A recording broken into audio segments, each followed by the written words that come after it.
இந்த மகிமையான ஆசீர்வதிக்கப்பட்ட நல்ல உயிர்த்தெழுந்த காலை வேளைக்காக நன்றி. நம்ம எல்லாரும் ஒருமனப்பட்டு நம்முடைய தேசத்துக்காக ஒரு ஜெபம் பண்ணலாம். எங்களை நேசிக்கிற நல்ல பிதாவே, தர்மியான ஆசீர்வதிக்கப்பட்டதான இந்த நல்ல உயிர்த்தெழுந்த நல்ல காலை வேளைக்காக நன்றி செலுத்துகிறோம். எங்களுடைய தேசத்துக்காகவும் உலகத்தில் உள்ள அத்தனை நாட்டு தலைவர்களுக்காக ஜனங்களுக்காகவும் நாங்கள் ஜெபம் பண்ணுகிறோம் ஐயா. உலகம் முழுவதுமே வைரஸ்னால பாதிக்கப்பட்டு லட்சக்கணக்கான மக்கள் இந்த நாட்களில் பாதிக்கப்பட்டு அநேக ஆயிரம் மக்கள் மரித்து கொண்டு இருக்கிறது நாங்கள் பார்க்கிறோம். எங்கள் ஆண்டவர் ஒரே ஒரு வார்த்தையினால இவர்களை விடுதலையாக்க உம்மாலே கூடும். நீங்க வாக்கு பண்ணிருக்கீங்க, வானத்திலும் பூமியிலும் சகல அதிகாரமும் எனக்கு கொடுக்கப்பட்டிருக்குன்னு சொல்றீங்க. ஆகையால் சகல அதிகாரமும் நமக்கு இருக்கிறபடினால் நாங்கள் எல்லா உரிமையோடு உள்ள சமூகத்துல நாங்க வந்து நிற்கிறோம். இந்த வைரஸ் உலக மக்களை விட்டு இந்த தேசத்தை விட்டு கடந்து போகும்படி ஒரே ஒரு வார்த்தையினால விடுதலையாக்குவீராக. நீங்க அப்படி செய்ய போற கிருபைகளுக்காக நன்றி. இதோ நாங்கள் தேவனுடைய வார்த்தைக்கு நேராக கடந்து வருகிறோம்.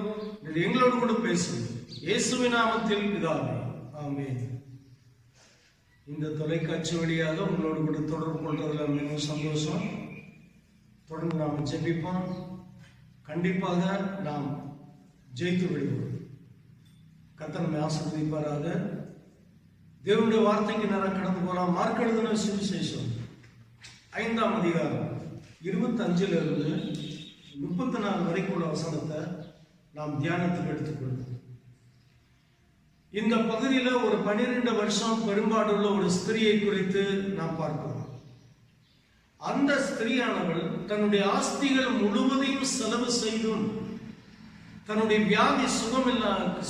வியாதிக்கு விடுதலை இல்லாமல் இயேசுவை குறித்து கேள்விப்பட்டு அவரை எப்படியாயும் நான் பார்க்க வேண்டும் என்று சொல்லி திரளான கூட்டத்துக்குள் அவள் கடந்து வருகிறாள்.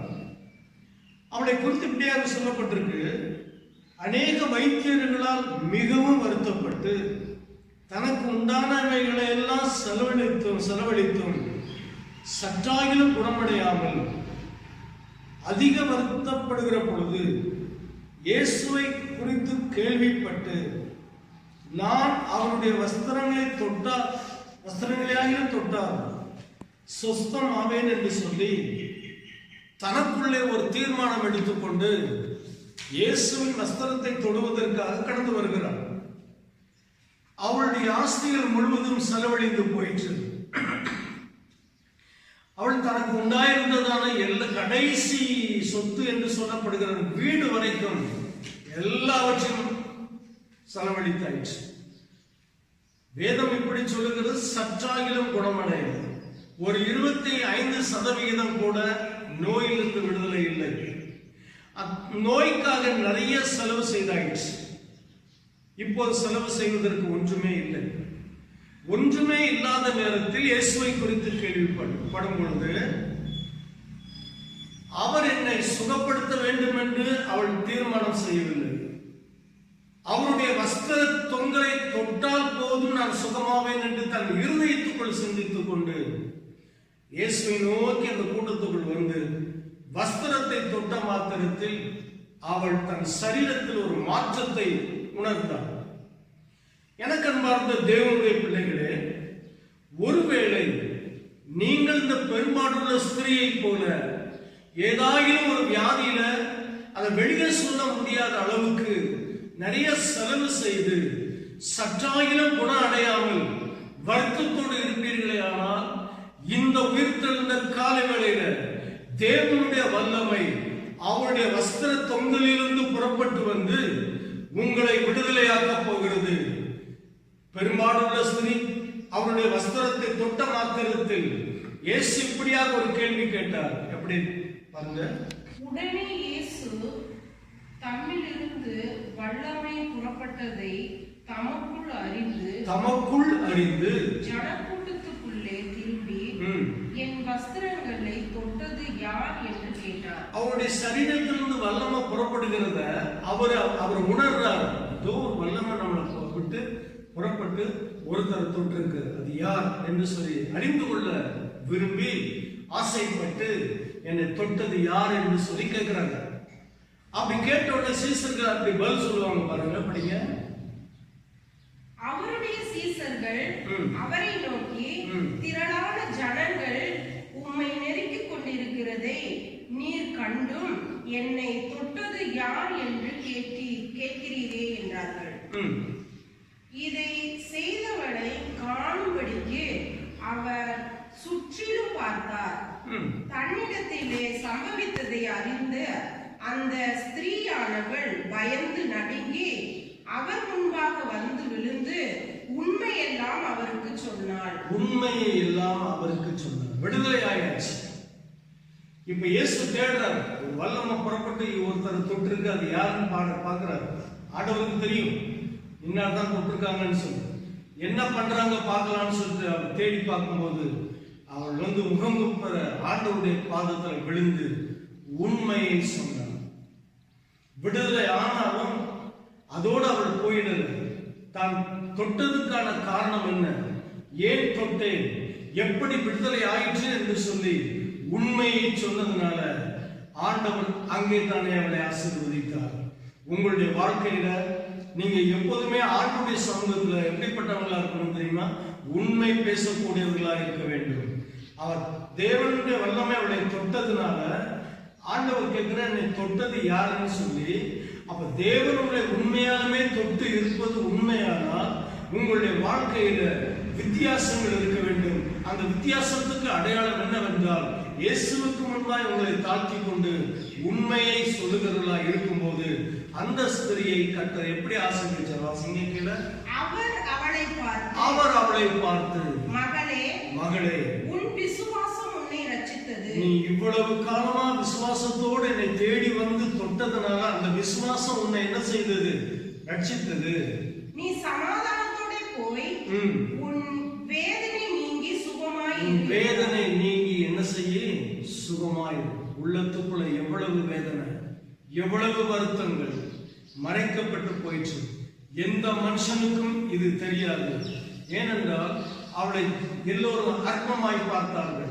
காரணம், ஒரு குறிப்பிட்ட வியாதி அவள் சரீரத்தில் இருந்ததுனால அது நிமித்தமாய் ஜனங்கள், உறவினர்கள், பெற்றோர்கள், உடன் பிறந்தவர்கள் எல்லோருமே அவளை ஒதுக்கி தள்ளினது நிமித்தமாக அவளுடைய உள்ளத்துக்குள்ள வேதனை அதிகமாய் இருந்துச்சு. எனவேதான் இயேசு அவளை பார்த்து சொன்னார், உன் வேதனை நீங்கி சுகமாயிரும். ஒருவேளை இந்த ஸ்திரியை போல நீங்கள் மிகுந்த மனவேதனை உடையவர்களாய் யாருக்கும் தெரியக்கூடாது என்று சொல்லி நினைத்துக் கொண்டு உள்ளத்துக்குள்ள நீங்க வேதனைப்பட்டுக் கொண்டிருப்பீர்களானால் இந்த உயிர்த்தெழுந்த கால வேளையில இயேசு உன் வேதனையை நீக்கி உன்னை சுகப்படுத்துகிறார். அவருடைய வஸ்திரத்தின் வல்லமையானது உன் சரீரத்தை தொடுகிறது. யாருக்கும் தெரியாது என்று சொல்லி நீ செலவு செய்து கொண்டு இருக்கிறதை என் ஆண்டவர் பார்த்திருக்கிறார் அல்லவா? அவருடைய கண்களுக்கு மறைவானது ஒன்றுமே இல்லை. எனவே இயேசு உன்னை இந்த நாளில் தானே அவருடைய வஸ்திரத்தொங்கிலிருந்து புறப்படுகிற வல்லமை உன்னை தொட்டு விடுதலை ஆக்குகிறார். அல்லேலூயா. வாசிக்கலாம் இன்னொரு சம்பவத்தை. 2 ராஜாக்களின் புஸ்தகம் 5ஆம் அதிகாரம் 3. அவன் தன் நாச்சியாரை பார்த்து, என் ஆண்டவன் சமாரியாவில் இருக்கிற தீர்க்கதரிசியின் இடத்தில் போவாரானால் நலமாயிருக்கும். அவர் இவருடைய குஷ்டரோகத்தை நீக்கி விடுவார் என்றார். இந்த 1ஆம் வசனம் வாசிங்க. சீரிய ராஜாவின் படைத்தலைவனாகிய நாகமான் என்பவன் தன் ஆண்டவனிடத்தில் பெரிய மனுஷனும் எண்ணிக்கையுள்ளவனுமாய் இருந்தான். அவனை கொண்டு கர்த்தர் சீரியாவுக்கு ரட்சிப்பை கட்டளையிட்டார். மகா பராக்கிரமசாலியாகிய அவனோ குஷ்டரோகியாய் இருந்தான். குஷ்டரோகிகளுக்கு யாராவது வேலை கொடுப்பாங்களா? வேலை உங்க ஆபீஸ்ல, கம்பெனில கிடைக்காது. ராஜ சமூகத்துல குஷ்டரோகிகள் இருக்க முடியுமா? இருக்க முடியாது. ராஜாவுக்கு முன்பாக குஷ்டரோகி வந்தா சிறைச்சேதம் பண்ணிடுவாங்க. ஆனா இங்க முற்றிலும் மாறுபட்ட ஒரு சம்பவத்தை நம்ம வேதத்துல வாசிக்கிறோம். சீரிய ராஜாவுக்கு ஒரு பராக்கிரமசாலி ஒருவன் இருக்கிறான். இந்த பராக்கிரமசாலிக்கு குஷ்டரோகம் இருக்கிறது. இந்த குஷ்டரோகம் ராஜாவுக்கு தெரியாது. ஒரு அல்லேலூயா சொல்லுங்க. யாருக்கு தெரியாது? ராஜாவுக்கு தெரியாது. ராஜாவுக்கு தெரிஞ்சா ராஜா என்ன பண்ணிடுவாரு? வெளியே அனுப்பிடுவார். யாருக்கும் தெரியக்கூடாது என்பதற்காக அவன் அதை மறைத்து வைத்து வஸ்திரங்களால் மூடிக்கொண்டு தான் பெரிய ஆளாய் காட்டிக் கொண்டிருந்தான்.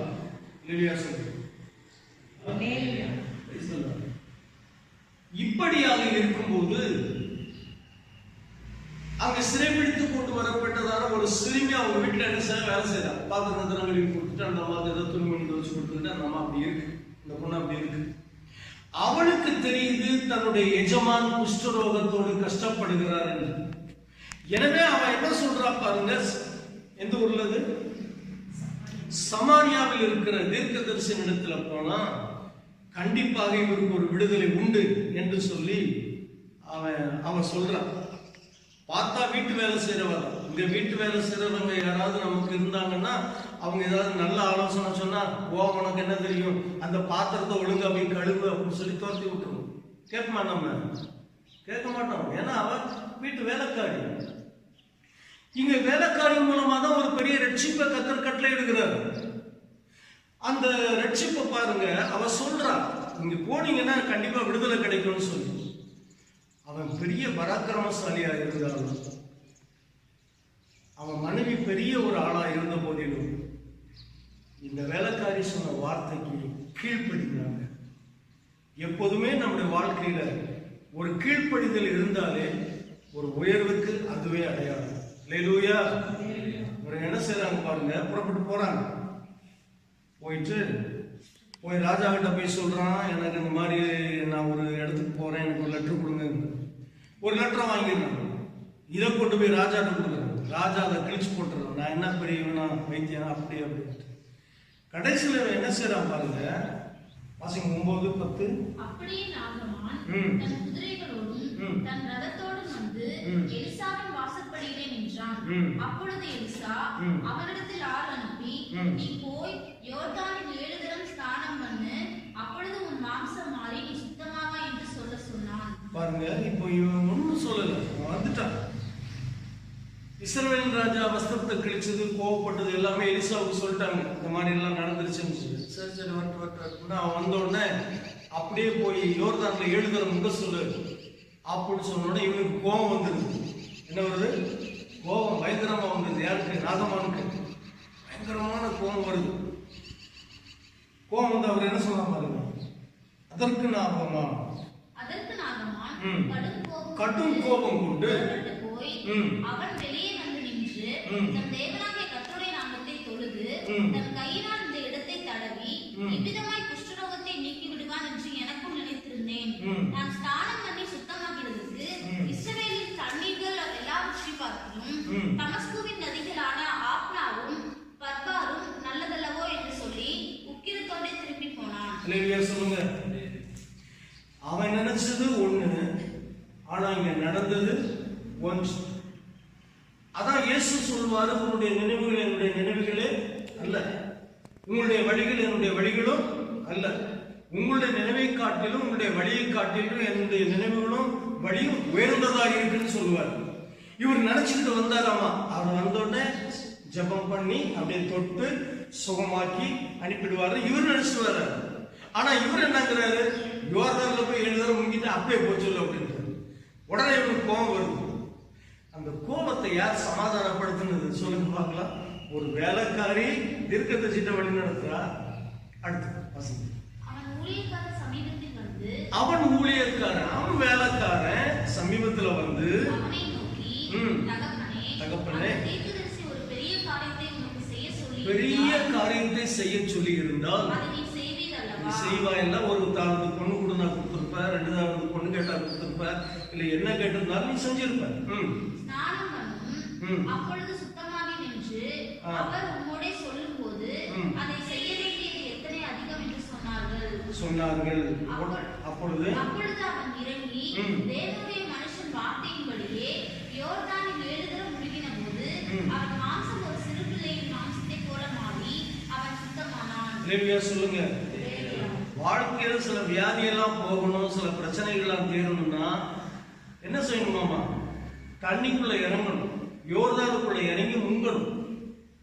இது புதிய ஏற்பாட்டின் அர்த்தத்தின்படி பிரச்சனை தீரணும் என்று சொன்னா, வியாதி நீங்கி சுகமா இருக்கணும்னு சொன்னா என்ன செய்யணுமா? மூழ்கி ஞானஸ்தானம் எடுக்க வேண்டும்.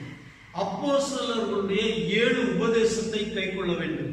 இவர் 6 முறை முங்கி பார்க்கிறாரு, எந்த விடுதலையும் இல்லை. ஆனால் 7ஆம் தரம் முங்கி எழுதும் போது அந்த தோலானது ஒரு சிறு பிள்ளையின் சரீரத்துல எப்படி இருக்குமோ அப்படி மாறி போயிற்று. ஒரு சின்ன விஷயம்தான், ஒரு சின்ன விஷயத்துக்கு கோபப்படக்கூடாது.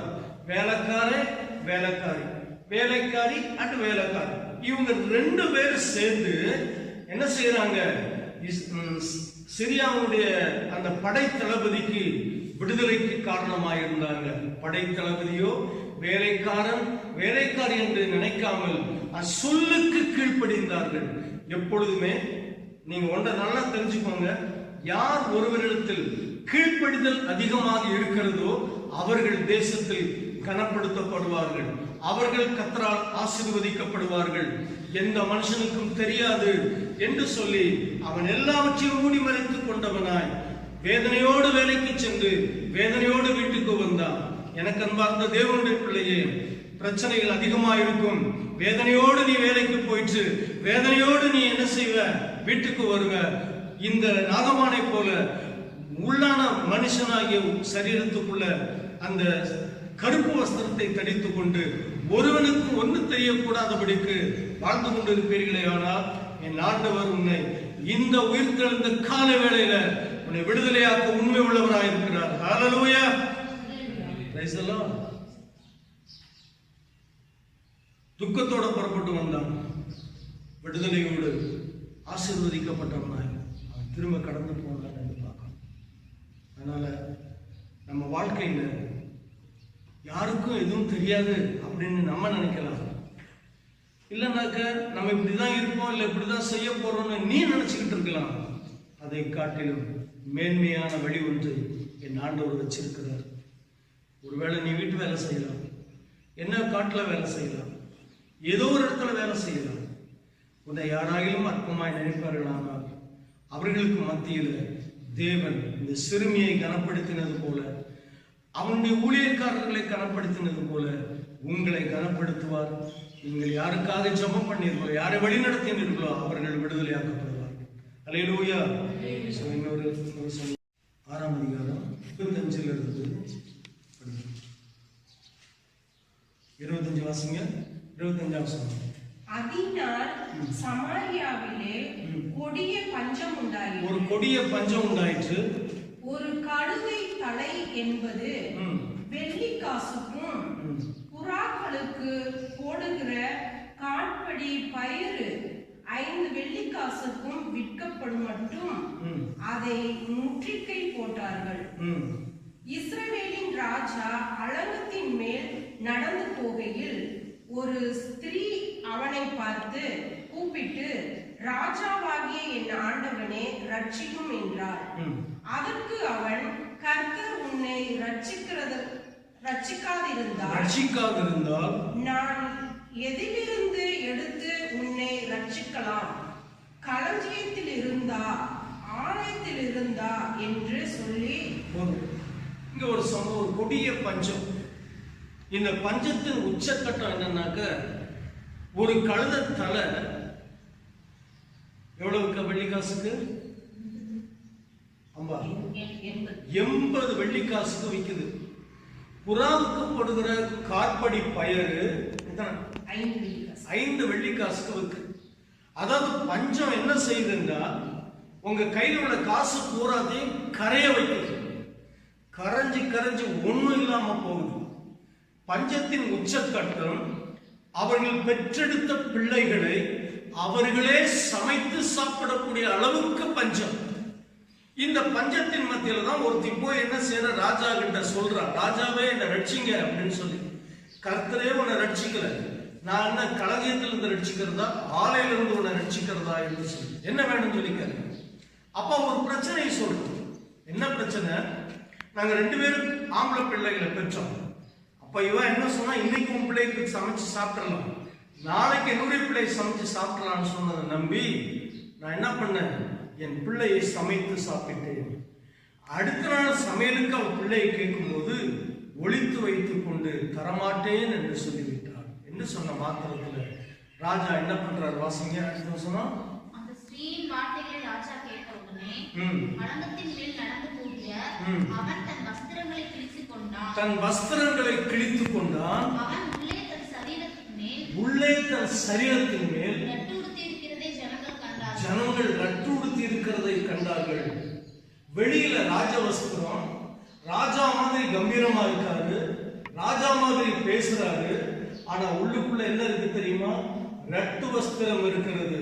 இன்னைக்கு அநேக தேவனுடைய பிள்ளைகள் நல்ல வஸ்திரங்களை உடுத்திக் கொள்வார்கள், ராஜாக்களை போல இருப்பார்கள், ராஜாவை போல கார்ல பவனி வந்து இறங்கி ஆலயத்துக்கு போவாங்க, எல்லாம் நல்லதுதான். ஆனா உள்ளுக்குள்ள என்ன இருக்கு தெரியுமா, ஒரு பயங்கரமான கருப்பு வஸ்திரம், வேதனையும் துக்கமும் சஞ்சலமும் உள்ள அடைச்சு வச்சுக்கிட்டு யாருக்கும் தெரியக்கூடாது என்பதற்காக அவர்கள் கம்பீரமா போறாங்க.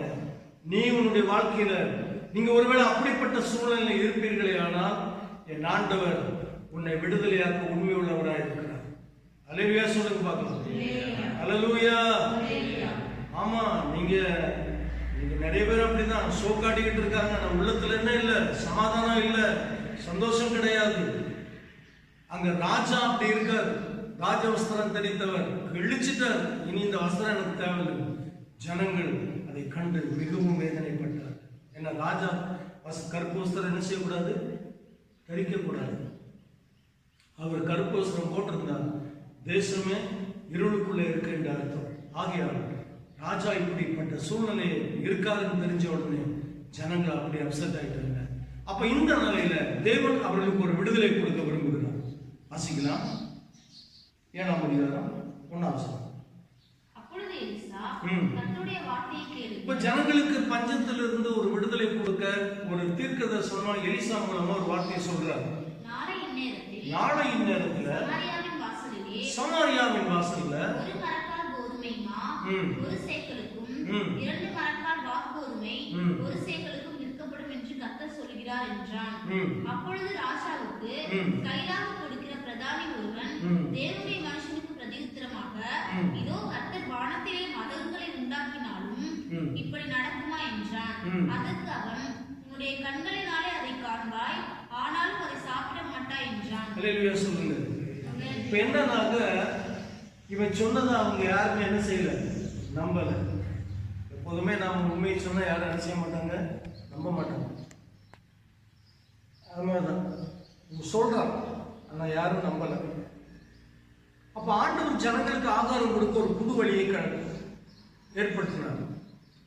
சீரியாவை சுற்றிலும் முற்றுகை போட்டிருந்தாங்க. அந்த முற்றுகை போட்டிருக்கும் போது ஒரு 4 குஷ்டரோகிகள் என்ன செய்யறாங்க, அங்க இருக்காங்க. முதல்ல பார்த்தோம் ஒரு வீட்டு வேலைக்காரர், 2வது நாகமானுடைய வேலைக்காரர், 3வது இப்ப யார் வர்றாங்கன்னா 4 குஷ்டரோகிகள் வர்றாங்க. இந்த 4 குஷ்டரோகிகளும் இப்படி பேசிக்கிறாங்க. ஊருக்குள்ள போனாலும் நம்மளை என்ன செஞ்சிருவாங்க, சமையல் பண்ணி சாப்பிடுவாங்க, செத்துருவோம். படைக்குள்ள போனாலும் சாவாங்க.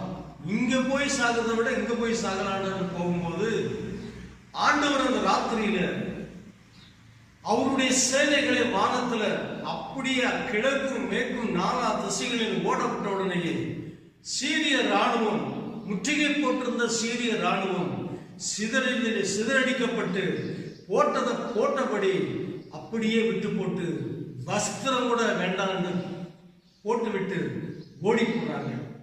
குஷ்டரோகிகளாகிய இவர்கள் 4 பேரும் அங்க போய் பாளையத்தை பார்த்தா ஒருத்தரையும் காணும்.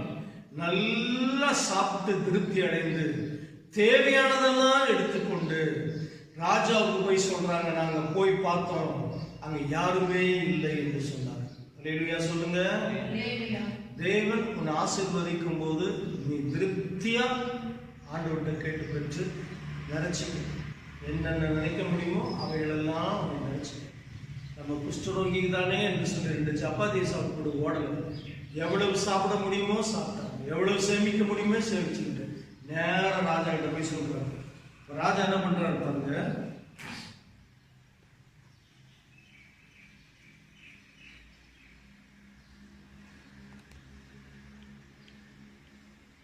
வாசிங்க 15 வசனம் 7-15. அவர்கள் யோர்தான் மட்டும் அவர்களை பின்தொடர்ந்து போனார்கள். சீரியர் தீவிரித்து ஓடுகையில் அவர்கள் எரிந்து போட்ட வஸ்திரங்களாலும் தட்டுமுட்டுகளாலும் வலியெல்லாம் இருந்திருந்தது. அனுப்பப்பட்டவர்கள் திரும்பி வந்து ராஜாவுக்கு அதை அறிவித்தார்கள். அப்பொழுது ஜனங்கள் புறப்பட்டு சீரியரின் பாளையத்தை கொள்ளையிட்டார்கள். கர்த்தருடைய வார்த்தையின்படியே 1 மரக்கால் கோதுமை மா 1 சேக்கலுக்கும் 2 மரக்கால் வாற்கோதுமை 1 சேக்கலுக்கும் விற்கப்பட்டது. அல்லேலூயா சொல்லுங்க போதும். ஆகையால் எனக்கு அன்பார்ந்தவர்களே, இப்ப என்ன செய்யறாங்க? எலிசா தீர்க்கதரிசி சொன்ன அந்த வார்த்தையின்படி மிகப்பெரிய அற்புதத்தை கர்த்தர் செய்து ஜனங்களுடைய தேவைகளை சந்தித்து அவர்களை போஷித்து காப்பாற்றினார். நீ ராஜவஸ்திரம் தரித்தவனா இருக்கலாம், தரிக்காதவனா இருக்கலாம், ஆனால் உன் உள்ளம் வேதனையோடு இருக்குமானால் அந்த வேதனை நிரந்தரமானதல்ல, நிச்சயமானமே ஒரு அற்புதத்தின் மூலமாய் மிகப்பெரிய விடுதலையை கர்த்தர் உங்களுக்கு சந்திக்க, மிகப்பெரிய விடுதலையை கர்த்தர் உங்களுக்கு கொடுக்க உண்மை உள்ள தேவனாய் இருக்கிறார். ஆகையால் மனுஷன் முகத்தை தான் பார்ப்பான், கர்த்தரோ நம்முடைய இருதயத்தை காண்கிறவர். உங்களுடைய இருதயம் எல்லாம் வேதனையோட துக்கத்தோட வருத்தத்தோட இருக்குமானால், வியாதி நிமித்தமாக சில பிரச்சனைகள் நிமித்தமாய் நீங்க செலவு செய்து யாருக்கும் தெரியாதபடி சரீரை பார்த்துக் கொள்ளலாம் என்று சொல்லி நீங்க நினைத்துக் கொண்டிருப்பீர்களே, ஆனால் ஒருவேளை உள்ள செல்வமெல்லாம் செலவழிந்தே போனாலும் கவலைப்படாத, இயேசு உன்னை விடுதலையாக்க உண்மை உள்ள தேவனாய் இருக்கிறார். இந்த மகிமையான உயிர்த்தெழுந்த கால வேளையில ஆண்டவருக்கு முன்பாக உங்களை தாழ்மைப்படுத்துங்க. எப்படி தாழ்மை உள்ளவர்களாய் இருந்தார்களோ அவர்கள் எல்லாரும் உயர்த்தப்பட்டாங்க. அந்த ஸ்திரீ தாழ்மை உள்ளவளாய் இயேசுவின் பாதத்தில் விழுந்து உண்மையை சொன்னார். இவ்வளவு வீட்டு வேலை செய்கிற வேலைக்காரியோ தன் எஜமான் எப்படியாக விடுதலை பெற வேண்டும் என்று சொல்லி தன் மனதில் வைத்தால் எஜமானுக்கு அவன் விடுதலையை பெற்றான். வேலைக்காரன் சொன்ன மாத்திரத்துல அவ்வளவு பெரிய படைத்தளபதி தன் வேலைக்காரனுடைய வார்த்தைக்கு கீழ்ப்படித்தது நிமித்தமாய் யோர்தான்ல மூழ்கி எழுந்திருச்சான், சுகம் பெற்றான். நீங்க ஒருவேளை ஞானஸ்தானம் என்பது அற்பமா நீங்க நினைக்கலாங்க, இல்லங்க. பரலோகத்துக்கு செல்வதற்கு அதுதான் முதல் படி. கீழே உனக்கு அதுதான். ஒருவன் ஜலத்தினாலும் ஆவியினாலும் பிறவாவிட்டால் தேவனுடைய ராஜ்யத்தில் அவன் பிரவேசிக்க முடியாது என்று வேதம் சொல்லுகிறது அல்லவா? ஆகையால் அவன் விடுதலையும் பெற்றுக் கொண்டான், தேவனுடைய ராஜ்யத்துக்குள் பிரவேசிப்பதற்கும் தன்னை ஆயத்தப்படுத்திக் கொண்டான். நீங்களும் அப்படி செய்ய கர்த்தர் உங்களை ஆசீர்வதிப்பதாக நாம் ஜெபம் பண்ணுவோம். எங்களை நேசிக்கிற நல்ல பிதாவே, இந்த அருமையான ஆசீர்வதிக்கப்பட்ட நல்ல உயிர்த்தெழுந்த கால வேளைக்காக நன்றி. இந்த கால வேளையில இந்த சமூகத்துல நாங்கள் இந்த வார்த்தையை நாங்கள் தியானித்தோம். இந்த வார்த்தையின்படி எங்க வாழ்க்கையில மிகப்பெரிய அற்புதங்களை செய்து உங்க நாமத்தை மகிமைப்படுத்துங்க. நாங்கள் தாழ்மை உள்ளவர்களாய் உடைய பாதத்தை பற்றி பிடிக்கக்கூடியவர்களாய் இருக்க உதவி செய்யுங்க. நாகமான ஏற்பட்ட அந்த படைத்தளபதி தன் உள்ளத்தில் ஒன்றை நினைத்துக் கொண்டே இருந்தான். ஆனால் அவருடைய நினைவை நீர் மாற்றி போட்டு சுலபமாக மிகப்பெரிய வெற்றியை அவனுக்கு சம்பாதித்து கொடுத்தீங்க. எங்களுடைய நினைவுகள் ஒருவேளை உங்களுக்கு பிரியமில்லாமல் இருக்குமானால் அந்த நினைவுகளை மாற்றி பரிசுத்த ஆவியானவர் தாமே எங்களை பரிசுத்த ஆவியில நிறைத்து உடைய சபையான பாதையில் எங்களை வழிநடத்தும், ஆசீர்வதி காத்துக்கொள்ளும். இயேசுவின் நாமத்தில் ஜெபங்கள் நல்ல பிதாவே. என் ஆத்துமாவே கர்த்தரை ஸ்தோத்திரி, என் முழு உள்ளமே அவருடைய பரிசுத்த நாமத்தை ஸ்தோத்திரி. என் ஆத்துமாவே கர்த்தரை ஸ்தோத்திரி, அவர் செய்த சகல உபகாரங்களை மறவாதே. ஆமென். நம்முடைய கர்த்தராகிய இயேசு கிறிஸ்துவின் கிருபையும் பிதாவாகிய தேவனுடைய அன்பும் பரிசுத்த ஆவியானவருடைய அந்யோன்ய ஐக்கியமும் இன்று என்றும் நம்முடைய கர்த்தராகிய இயேசு கிறிஸ்து இரண்டாம் வருகை பரியந்தம் நாம் அனைவரோடும் கூட தங்கி இருப்பதாக. ஆமென். அல்லேலூயா, அல்லேலூயா, அல்லேலூயா.